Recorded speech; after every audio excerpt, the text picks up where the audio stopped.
तो आज हम पढ़ने वाले हैं कौन सी थ्योरम बेटा? Converge Pythagoras theorem. ठीक है,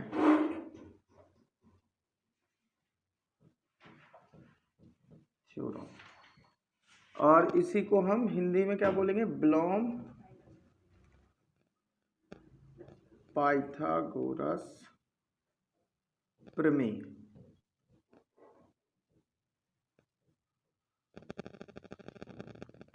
ठीक है, तो इसका स्टेटमेंट तो सबको याद होगा। अब देखो, हमें पाइथागोरस थ्योरम में क्या होता था कि एक राइट एंगल ट्राइंगल मतलब कि समकोण त्रिभुज दिया जाएगा, ठीक है, और प्रूव क्या करना होगा कि उसकी जो कर्ण भुजा है यानी हाइपोटेनस साइड है उसका वर्ग लंब और आधार भुजा के वर्ग के योग के बराबर होगा। अब इस विलोम पाइथागोरस में क्या होगा? विलोम पाइथागोरस में ये होगा कि आपको दिया जाएगा कि बेटा एक त्रिभुज है जिसकी कोई एक भुजा का वर्ग अन्य दो भुजाओं के वर्गों के बराबर है, तो सिद्ध करो कि वह समकोण त्रिभुज है, यानी कि उसका कोई एक कोण कितने डिग्री है बेटा? 90 डिग्री। ठीक है, तो आपको बताया जाएगा स्टेटमेंट में कि if square sum of square of two side is equal to the square of the third side, then triangle is right angle triangle। ये होगा इसका स्टेटमेंट, यानी कि किसी त्रिभुज की दो भुजाओं के वर्गों का योग तीसरी भुजा के वर्ग के बराबर है, तो सिद्ध करो कि वह समकोण त्रिभुज होगा। मतलब ये विलोम है, उसका उल्टा है। ठीक है, तो जैसे अपन को पाइथागोरस थ्योरम में जो दिया गया था वो यहाँ पे प्रूव करना होगा, और जो वहां पे प्रूव करना था वो यहाँ दिया होगा। तो आपके पास सीधे आप लिखो कि भाई दिया क्या है, यानी कि गिवन। तो आप बताओ कि एक ट्रायंगल है, एक क्या है? एक ट्रायंगल। अब आया, ठीक है, तो एक ट्रायंगल है ABC। ठीक है, क्या नाम दे दिया? ABC एक ट्रायंगल है। नहीं, हमें नहीं पता कि राइट है या नहीं, ठीक है, हमें नहीं पता, हमें तो वो प्रूव करना है। तो एक ट्रायंगल ABC है, तो आप लिखोगे ट्रायंगल ABC में क्या दिए रखा है? आपको दे रखा कि इसकी कोई एक साइड का वर्ग अन्य दो साइड के वर्गों के योग के बराबर है। ये आपके पास गिवन है। ठीक है, तो आपको प्रूव क्या करना? आपको प्रूव करना कि जो बड़ी साइड है जिसका वर्ग अन्य दो भुजाओं के वर्गों के योग के बराबर, उसके सामने का कोण कितने डिग्री होगा? 90 डिग्री होगा। तो सिद्ध करना है,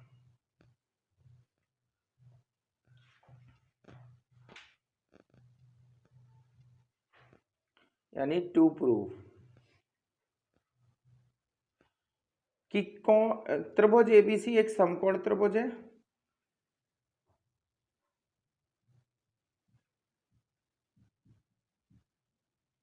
कोण त्रिभुज है, अर्थात that is angle B is equal to 90 degree. ये प्रूव करना। तो इस ऐसी मतलब ऐसे प्रूव करने के लिए हमको क्या करनी पड़ेगी? जो एक्स्ट्रा काम करना पड़ेगा उसे हम क्या कहते हैं? रचना। क्या कहते हैं बेटा? रचना। तो कंस्ट्रक्शन करना पड़ेगा, यानी रचना करनी पड़ेगी।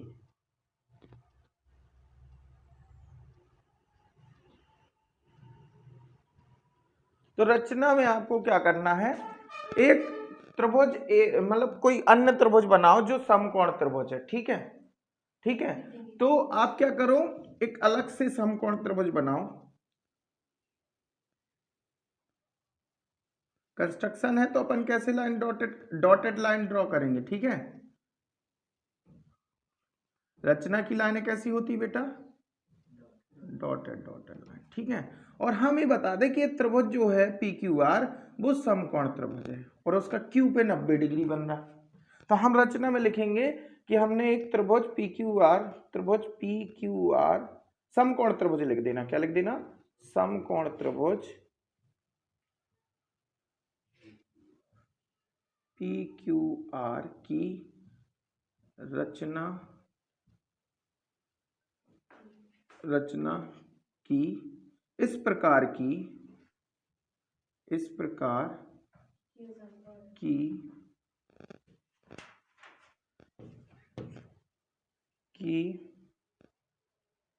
ए बी भुजा के बराबर पी क्यू है। ठीक है, ए बी भुजा के बराबर क्या है, पी क्यू है, और बी सी के बराबर आप क्यू आर को ले लो।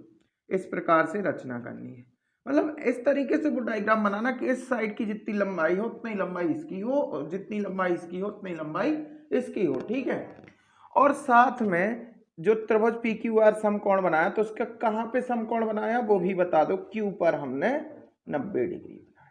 क्लियर।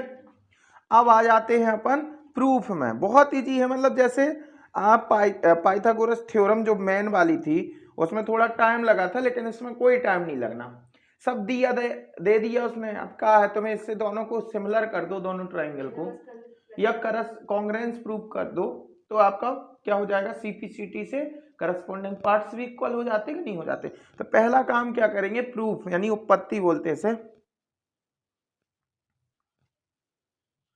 तो इसमें आप क्या करो, सबसे पहले ट्राइंगल पी क्यू आर ले लो, त्रिभुज पी क्यू आर में।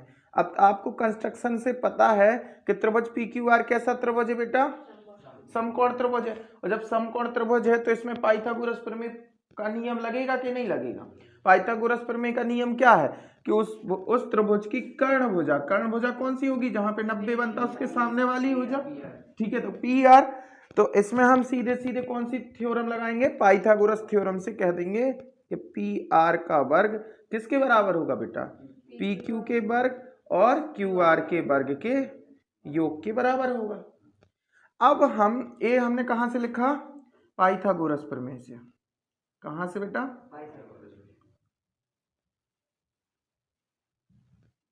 ठीक है। अब आगे चलते हैं और हमें रचना में देखो, रचना वाले बिंदुओं में कि रचना हमने क्या की कि पी क्यू के बराबर क्या है, ए बी। तो हम इधर क्या लिख सकते हैं, ए बी का वर्ग पी क्यू की जगह, और क्यू आर की जगह हम क्या लिख सकते, बी सी लिख सकते। कहां से हमने लिख दिया, रचना से। ठीक है, कंस्ट्रक्शन से। इतना क्लियर। इसको समीकरण 1 दे देते हैं और लिखेंगे ये दिया है क्या दिया है कि AC का वर्ग AB के वर्ग और BC के वर्ग के योग के बराबर है कि नहीं। इसको समीकरण दे दो। देखो दिया है ना कि में कि AC का वर्ग किसके बराबर, इन दोनों के वर्ग। अब समीकरण 1 और 2 की तुलना करो, यानी कि कंपेयर करो, तो आपको दिखेगा कि PR का वर्ग इन दो साइड के वर्गों के योग के बराबर है, और AC का वर्ग भी उन्हीं दो साइड के वर्गों के योग के बराबर। इसका मतलब क्या हुआ कि PR का वर्ग और AC का वर्ग दोनों क्या है, बराबर हो जाएंगे। तो हम समीकरण 1 और 2 की क्या कर दें, तुलना कर दें।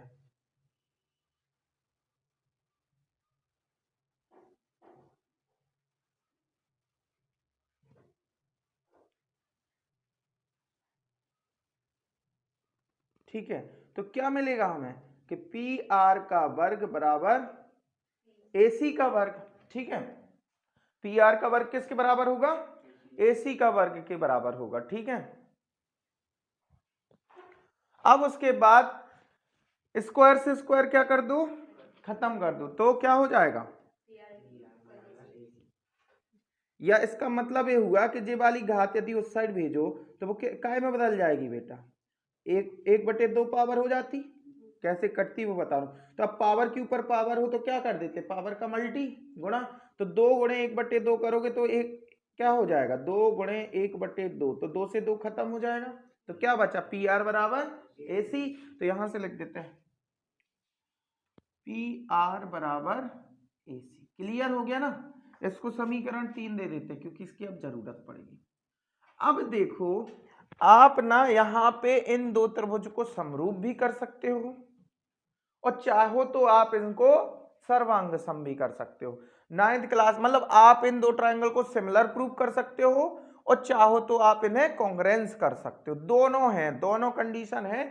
आप कॉन्ग्रेंस कर दो, काहे कि तीनों साइड बराबर हो गई ना, AB के बराबर PQ कंस्ट्रक्शन से, BC के बराबर QR कंस्ट्रक्शन से, AC बराबर PR कौन सी समीकरण 3 से। 3 साइडें बराबर हो गई दोनों त्रिभुजों की, तो ये दोनों त्रिभुज क्या हो गए, सर्वांग सम हो गए, यानी कॉन्ग्रेंस हो गए। तो जब सर्वांग सम हो जाएंगे तो हम बोल सकते भाई सीपीसीटी से कि इनका इसका बी एंगल और इसका क्यू एंगल भी क्या होगा, और क्यू एंगल हमने कितना लिया था, तो बी भी कितना होगा। अब इस त्रिभुज का कोई एक कोण 90 हो गया तो ये क्या हो गया प्रूव। ठीक है, तो बस अब एक क्या कर दो नाउ, ट्राइंगल एबीसी एंड और ट्राइंगल पीक्यूआर में इन दो त्रिभुजों में तीन चीजें बराबर बता दें तो हम बताएंगे कि ए बी के बराबर पी क्यू है, बी सी के बराबर क्यू आर है। ये दोनों चीजें कहाँ से बेटा, रचना से, है ना। और ए सी के बराबर पी आर है, ये कहाँ से, समीकरण 3 से। ठीक है, तो तीन भुजाएं बराबर होंगी दोनों त्रिभुजों के बीच में, तो हम बोल सकते हैं therefore triangle ABC congruent to the triangle PQR। किस नियम से बेटा, किस क्राइटेरिया से, भुजा भुजा भुजा, यानी कि साइड साइड साइड नियम होता था ना सर्वांग सम में। ठीक है, तो अब जब दो त्रिभुज कॉन्ग्रेंस हो गए तो हम क्या बोल सकते हैं, सीपीसीटी से उनके जितने संगत कोण संगत भुजाएं होती वो सब बराबर होते। तो सीपीसीटी का मतलब संगत पार्ट्स है ना, संगत भाग। तो संगत भाग यदि बी का भाग संगत भाग देखें तो क्यू है, तो हमें कोण बी बराबर कितना मिलेगा, क्यू मिलेगा। ठीक है, और जी काय से बेटा, सीपीसीटी से नियम से। ठीक है, अब देखो कोण क्यू का मान हमें रचना में पता है, हमने कितना लेके चले थे 90, तो हम लिख सकते हैं कोण बी बराबर 90, कोण क्यू की जगह 90 लिख सकते। तो ये कहां से लिख दिया हमने, रचना से। तो अब हमारा देखो इस त्रिभुज का, किस त्रिभुज का, ट्रायंगल एबीसी का कोई एक कोण 90 हो गया, ये त्रिभुज क्या हो गया, समकोण त्रिभुज हो गया। तो हम लिख सकते हैं अतः त्रिभुज एबीसी एक समकोण त्रिभुज होगा, समकोण त्रिभुज होगा। सिद्ध हो गया, प्रूव्ड। समझ में आया बेटा, तो ये है थ्योरम।